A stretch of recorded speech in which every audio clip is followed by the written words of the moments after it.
வணக்கம் நட்புகளே. இன்னைக்கு ஒரு குட்டி கதை. அமெரிக்காவில் ஒரு தடவை ஒரு அம்மணி காரில் நெடுஞ்சாலையில் பயணம் பண்ணிட்டு இருக்காங்க. அப்படி போயிட்டு இருக்கும்போது திடீர்னு அவங்க கார் டயர் பழுதாகி ஒரு ஓரமாக காரை நிப்பாட்ட வேண்டிய சூழ்நிலை வந்துடுது. என்ன பண்ணுறதுன்னு தெரியல. தனியாக பயணிச்சுட்டு இருக்காங்க. ஸ்டெப்னியை மாற்ற முடியாது அவங்களால. அந்த நெடுஞ்சாலை ஓரமாக நின்று யாராவது தனக்கு உதவி பண்ண மாட்டாங்களா அப்படின்னு சொல்லிட்டு காத்துட்டு இருக்காங்க. போற வர காரை கை காமிக்கிறாங்க.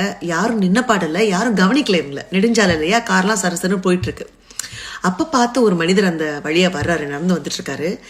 இந்த பொண்ணை பார்த்து ஐயோ தனியா கஷ்டப்படுறாங்களே அப்படின்னு சொல்லிட்டு என்னமோ பிரச்சனை இருக்கு அப்படின்னு சொல்லிட்டு பக்கத்துல போய் கேட்கிறாரு, உங்களுக்கு ஏதாவது உதவி வேணுமா, ஏன் இங்க நிக்கிறீங்க அப்படின்னு சொல்லிட்டு. தனியா அந்த மனிதனை பார்த்தோன்னே இந்த பொண்ணுக்கு பயம் வந்துடுது.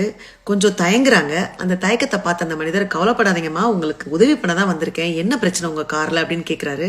அந்த பொண்ணும் சொல்றாங்க, சரி ஸ்டெப்னி தானே மாத்தணும், கவலைப்படாதீங்க, எனக்கு ஸ்டெப்னி மாத்தி தெரியும், நான் மாத்தி தரேன், எதுக்கு குளிர்ல வெளியே நின்றுட்டு இருக்கீங்க, காருக்குள்ள போய் உட்காருங்க, கொஞ்ச நேரத்துல மாத்தி கொடுத்துட்றேன் அப்படின்னு சொல்லிட்டு கடகடான்னு வேலையை பார்க்க ஆரம்பிக்கிறாரு. கொஞ்ச நேரத்துல டயரை மாத்தி கொடுத்துடுறாரு. அப்படியே அவரோட சட்டை எல்லாம் அழுக்கா இருக்கு. பார்க்குற இந்த அம்மா ரொம்ப மனசு நெகிழ்ந்து போயிடுறாங்க. வெளியே வந்து ஐயோ ரொம்ப நன்றிங்க, உங்களுக்கு நான் எவ்வளோங்க பணம் கொடுக்கணும் அப்படின்னு கேட்குறாங்க. ஐயோ பணம்லாம் வேணாங்க, நான் மெக்கானிக்லாம் கிடையாது, நெடுஞ்சாலையில் கஷ்டப்பட்டு இருக்கீங்க, பரிதவிச்சிட்டு இருக்கீங்களேன்னு சொல்லிட்டு தான் உங்களுக்கு உதவி பண்ண வந்தேன், உங்களுக்கு உதவி பண்ண முடிஞ்சதில் அதுவே எனக்கு போதுங்க, நீங்கள் கிளம்புங்க அப்படின்னு சொல்கிறாரு. ஐயோ இல்லைங்க, தெய்வம் மாதிரி வந்து நான் காப்பாற்றிருக்கீங்க, யார் உதவி பண்ணுவாங்கன்னு பரிதவிச்சிட்டு நின்றுருந்தேன், இவ்வளோ அருமையாக எனக்கு வந்துட்டு உதவி பண்ணியிருக்கீங்க, உங்களை நான் எப்படி இப்படி அனுப்ப முடியும், தயவுசெய்து கேளுங்க, நான் உங்களுக்கு என்ன கொடுக்கணும் அப்படின்னு சொல்லிட்டு கேட்குறாங்க. உடனே அவர் சொன்னாராம், அதெல்லாம் நீங்கள் எனக்கு ஒன்றுமே கொடுக்க வேணாம், என் பேர் பிரெயின் ஆண்டர்சன், அடுத்த முறை உதவி தேவைப்படுற யாராவது ஒருத்தவங்களை நீங்க பாத்தீங்கன்னா எனக்கு கொடுக்கணும்னு ஆசைப்பட்ட பணத்தை அவங்களுக்கு கொடுத்து உதவி பண்ணுங்க, அப்படி உதவி பண்ணும்போது என்ன மனசுல நினைச்சுக்கோங்க, அது போதுங்க அப்படின்னு சொல்லிட்டு கிளம்பி போயிடுறாரு. இந்த பொண்ணும் வந்து ரொம்ப மனசு சந்தோஷத்தோட கார் எடுத்துட்டு கிளம்புறாங்க. கொஞ்சம் தூரம் பயணம் பண்ணதுக்கு அப்புறமா அவங்களுக்கு பசிக்க ஆரம்பிக்குது. பக்கத்துல ஒரு சிற்றுண்டி உணவகத்துல காரை நிப்பாட்டிட்டு உள்ள சாப்பிட போறாங்க.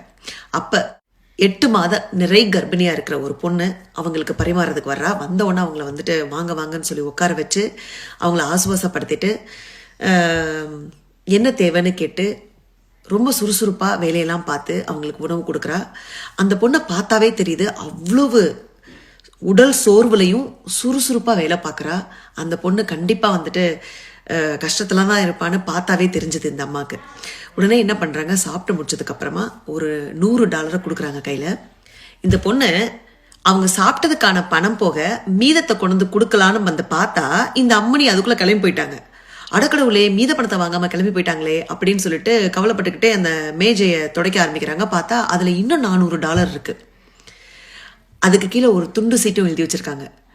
அந்த துண்டு சீட்ல இந்த மாதிரி எழுதியிருந்தது, அன்பு தோழியே, இந்த பணம் உனக்கு தான், உன்னோட இந்த நேரத்துல இந்த பணம் ரொம்பவே உதவியா இருக்கும், நீ எனக்கு எதுவும் தர தேவை கிடையாது, தெரிஞ்சுதான் இந்த பணத்தை நான் இங்க வச்சுட்டு போறேன், நான் நெருக்கடி காலத்துல இருக்கும்போது முகம் தெரியாத ஒரு நபர் எனக்கு ஒரு அருமையான உதவியை பண்ணாரு, அவரை மனசுல நினைச்சிட்டு தான் இந்த உதவியை நான் உனக்கு பண்றேன், நீ எனக்கு ஏதாவது பண்ணணும்னு ஆசைப்பட்டேன்னா இதே மாதிரி உதவி தேவைப்படுறவங்களுக்கு இந்த அன்பு சங்கிலி அறுந்து போகாம நீ ஒரு உதவியை பண்ணு அப்படின்னு சொல்லிட்டு அந்த துண்டு சீட்டில் எழுதியிருந்ததான்.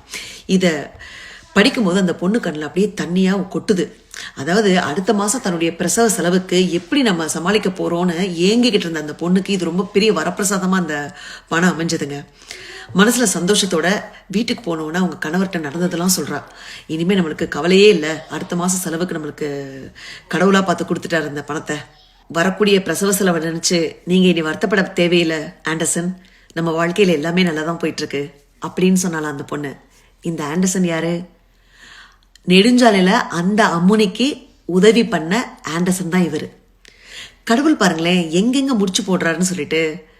இவரு அந்த பொண்ணுக்கு எந்தவித எதிர்பார்ப்பும் இல்லாம பண்ண உதவி எப்படி ரெட்டிப்பா இவருக்கு திரும்ப வந்திருக்கு பாருங்களேன். இவருக்கு தேவையான நேரத்துல அந்த ஆண்டர்சன் வந்து வேற யாரும் இல்லைங்க, ஸ்கேட் போர்டு விளையாட்டு வீரர், பிரபலமான வீரர்.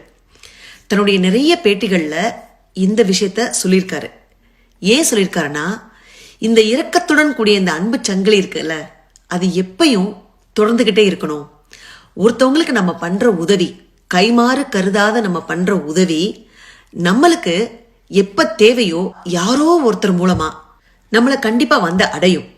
ஆகவே நட்புகளே, இன்னைக்கு நாம நல்லா இருக்கோம், உயிரோட இருக்கோம் அப்படின்னா நம்மளை சுத்தி யாரோ ஒருத்தவங்க நம்ம மேல காட்டுற உண்மையான அன்பை தவிர வேற என்னவா இருக்க முடியும்?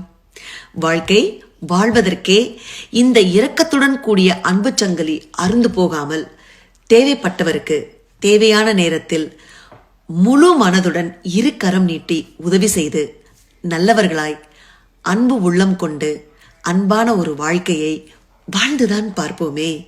நன்றி, வணக்கம்.